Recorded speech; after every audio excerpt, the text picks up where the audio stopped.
But today, we're here to talk about strengthening competition, which will bring down cost. Back in July, I signed an executive order to promote competition across the economy. In too many industries, a handful of giant companies dominate the market. And too often, they use their power to squeeze out smaller competitors and stifle new entrepreneurs, making our economy less dynamic and giving themselves free rein to raise prices, reduce options for consumers, or exploit workers.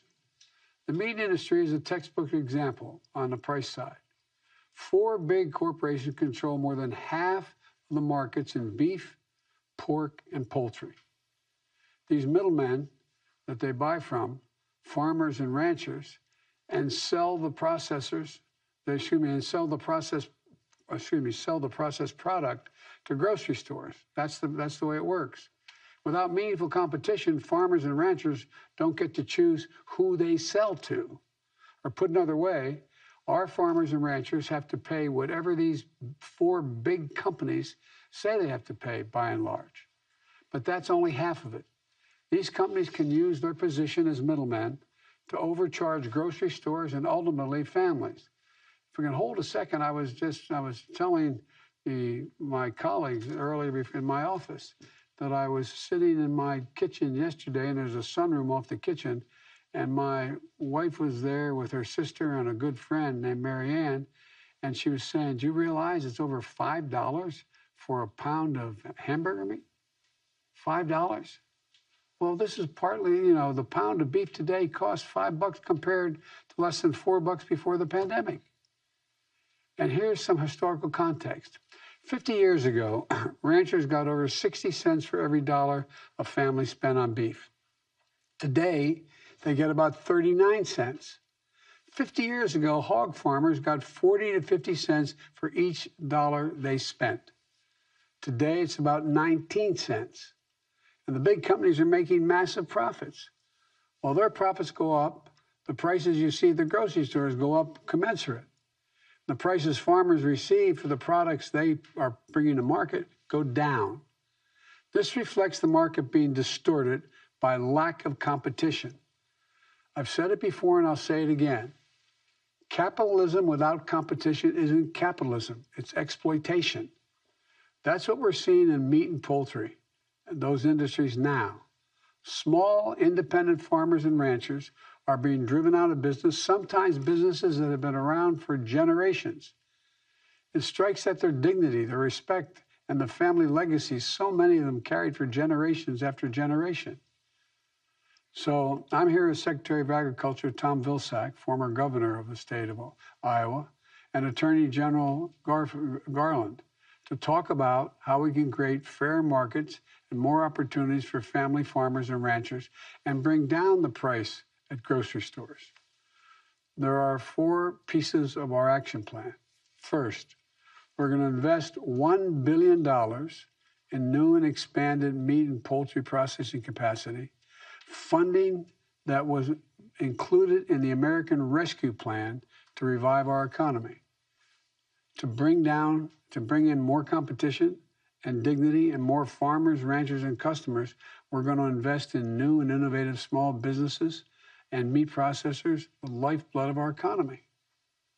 And when we do this, we'll give farmers and ranchers more options beyond giant processing conglomerates, shore up the weak points in our food supply chain. Secretary Vilsack will share some about this very shortly. Second, we're strengthening rules to protect farmers, ranchers, and other producers. For example, the Department of Agriculture is rewriting the rules under the Packers and Stockyard Act, which was a law back in the 1920s that was needed at that time and still needed to protect farmers and ranchers from abuse by processors. The last administration weakened that law, making it possible for the abuse that we're seeing now. We're going to strengthen the law to make sure it works as intended. Third, the United States government, my administration, will enforce existing competition laws vigorously and fairly. My executive order on competition established a whole-of-government approach to increasing competition. And our new White House Competition Council chaired by the head of my National Economic Council, including members, and Brian is here today, and including members of the cabinet and other key agency officials like the Secretary of Agriculture, the Attorney General, the Secretary of Labor, the head of the Federal Trade Commission. They're all there to make sure that antitrust laws are enforced across the board. Today, the Justice Department and the USDA announced a joint initiative to make it easier for farmers and ranchers to report potentially illegal practices in the agricultural sector. Attorney General Garland will discuss this more. Fourth, we're bringing greater transparency to the industry. A free market isn't truly free without transparency around prices. How do you justify the price?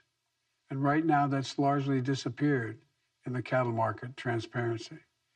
Back in August, the Department of Agriculture took steps to address this, and we're going to keep pushing.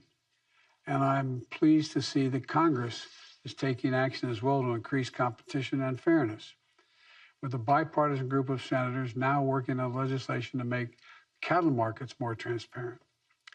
And all these issues are areas where we can and we must come together in a bipartisan way. And I'm grateful to the members of the Democratic and Republican members of Congress for being willing to come to the table. Senator John Tester and Senator Grassley of Iowa, Tester's from Montana, have been leaders in this effort. And I'll be inviting a bipartisan group to come together to discuss how we can make progress legislatively as well as they're proposing, even as we continue doing everything we can on the executive branch side. Strengthening competition is good for all of us.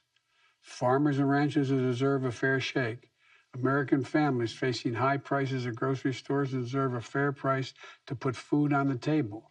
Rural communities, which see more good jobs when there's more competition. And our economy as a whole, as we make our food supply chains more resilient. I'm looking forward to hearing from the farmers, ranchers, and processors joining us today. We're going to ensure that you have the tools you need on a level playing field you deserve. And we're going to fight for fair prices for American farmers, ranchers, and families, all three. With that, I'm going to turn it over to Secretary Vilsack.